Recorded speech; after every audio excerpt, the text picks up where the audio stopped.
શહેર કોંગ્રેસ સમિતિએ રામ મંદિર દાન અને ચઢાવવાના મુદ્દે કેન્દ્ર સરકાર અને શ્રી રામ જન્મભૂમિ તીર્થ ક્ષેત્ર ટ્રસ્ટ સામે ગંભીર આક્ષેપો કર્યા છે।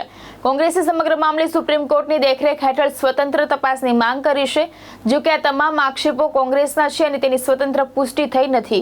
સુરત શહેર કોંગ્રેસ સમિતિ દ્વારા યોજાયેલી પત્રકાર પરિષદમાં એઆઈસીસીના સેક્રેટરી અભિષેક દત્તજીએ રામ મંદિરના દાન અને ચઢાવવા સંબંધિત મુદ્દે કેન્દ્ર સરકાર અને શ્રી રામ જન્મભૂમિ તીર્થ ક્ષેત્ર ટ્રસ્ટ સામે ગંભીર આક્ષેપો કર્યા હતા। કોંગ્રેસે દાવો કર્યો કે ભગવાન રામના નામે દેશભરમાંથી એકત્રિત કરાયેલા દાનના ઉપયોગ અને હિસાબ અંગે ગંભીર પ્રશ્નો ઊભા થયા છે। પાર્ટીએ ટ્રસ્ટના કેટલાક પદાધિકારીઓના રાજીનામાનો ઉલ્લેખ કરીને સમગ્ર મામલે પારદર્શક તપાસની માંગ કરી। આ પત્રકાર પરિષદમાં સુરત શહેર કોંગ્રેસ સમિતિના અધ્યક્ષ વિપુલ ઉધનાવાલા, प्रदेश प्रवक्ता नैशिथ देसाई, संगठन महामंत्री रोहित सावलिया, कॉर्पोरेटर अरशद जरीवाला सहित अन्य आगेवानो उपस्थित रहा था। माननीय सुप्रीम कोर्ट के आदेश अनुसार 2021 में प्रधानमंत्री के कार्यालय से राम जन्मभूमि तीर्थ क्षेत्र ट्रस्ट का गठन होता है, जिसमें दो बातें बड़ी अजीब सी सामने आती हैं। पहली, ये ट्रस्ट आरटीआई से बाहर थी, जैसे पीएम केयर फंड में आरटीआई से कुछ पता नहीं चलता। और दूसरा, इस ट्रस्ट में कोई भी शंकराचार्य, किसी भी वैष्णवी अखाड़े से जुड़ा कोई भी व्यक्ति कोई नहीं था। केवल Bharatiya Janata party, VHP, RSS के लोग थे। उन सब के साथ इस ट्रस्ट का गठन होता है।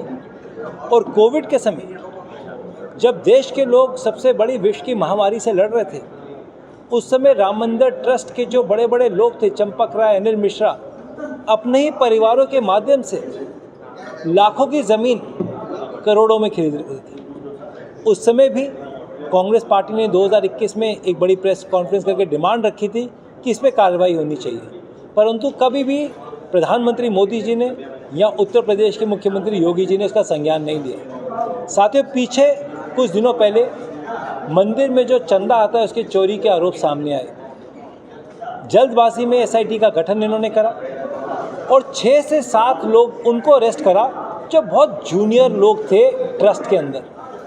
जो बड़े बड़े लोग चंपक राय जैसे थे, वहाँ के कोषाध्यक्ष जैसे थे, इन बड़े बड़े लोगों पे कुछ भी कार्रवाई इस सरकार ने नहीं करी। एसआईटी की रिपोर्ट में सामने आता है कि जो चंदा 16 से 17 लाख रुपए ये लोग दिखाते थे, जैसे ही पुलिस की कार्रवाई शुरू हुई तो वो 28 लाख रुपए तक पहुंच गया। यानी कि दिन का 10 लाख रुपए का चंदा वहाँ चोरी होता था। जब प्राण प्रतिष्ठा का कार्यक्रम होता है, उस कार्यक्रम में 7,000 लोग आते हैं, जिसको मोदी जी स्वयं करते हैं। एक कार्यक्रम में 113 करोड़ रुपए का खर्चा ये दिखाते हैं। 25 नवंबर 2025 में वहाँ फ्लैग होस्टिंग का कार्यक्रम होता है तो 13 करोड़ का खर्चा ये दिखाते हैं। और जब एसआईटी की जांच शुरू हुई तो मात्र 40 दिन के सीसीटीवी कवरेज में 70 बार ऐसे इंसिडेंट सामने आते हैं कि चंदा चोरी की इमेजेस आती हैं। कोई व्यक्ति चंदा चोरी के पैसे जेब में रख रहा है, कोई जुराब में रख रहा है और वहाँ से पैसा चोरी करके बाहर जा रहा है। कांग्रेस पार्टी की 5 बड़ी डिमांड है, जिसको लेकर आज हमने प्रेस कॉन्फ्रेंस करी। हमारी पहली डिमांड है कि बात में मन की बात करने वाले प्रधानमंत्री जी, जिन्होंने शिलान्यास करा, जिन्होंने प्राण प्रतिष्ठा करी, जिन्होंने पूरे ट्रस्ट का गठन करा, जिन्होंने चुनाव में राम मंदिर का प्रचार करा, उनको सामने लाकर जवाब देना चाहिए कि राम मंदिर में चंदा और जो चोरी हुई उस पर प्रधानमंत्री चुप क्यों हुई। दूसरी है कि एफआईआर में मात्र 6 से 7 छोटे छोटे लोगों के नाम हैं। कोई मैकेनिक है, कोई रिटायर्ड बैंक ऑफिसर है, कोई चंपक राय अनिल इनका ड्राइवर है। बड़े बड़े लोग, चंपक राय जैसे लोग, अनिल मिश्रा जैसे लोग, इनके नाम एफआईआर में क्यों नहीं है? तुरंत इनका नाम एफआईआर में दर्ज होना चाहिए। Independent inquiry under sitting supreme court जज होनी चाहिए। चौथी चीज़, जो ये ट्रस्ट है, इसका मिसट्रस्ट लोगों में आ गया, लोगों का विश्वास इस ट्रस्ट से हट गया है। तुरंत इस ट्रस्ट को भंग करके नए मेंबर्स को नॉमिनेट करना चाहिए।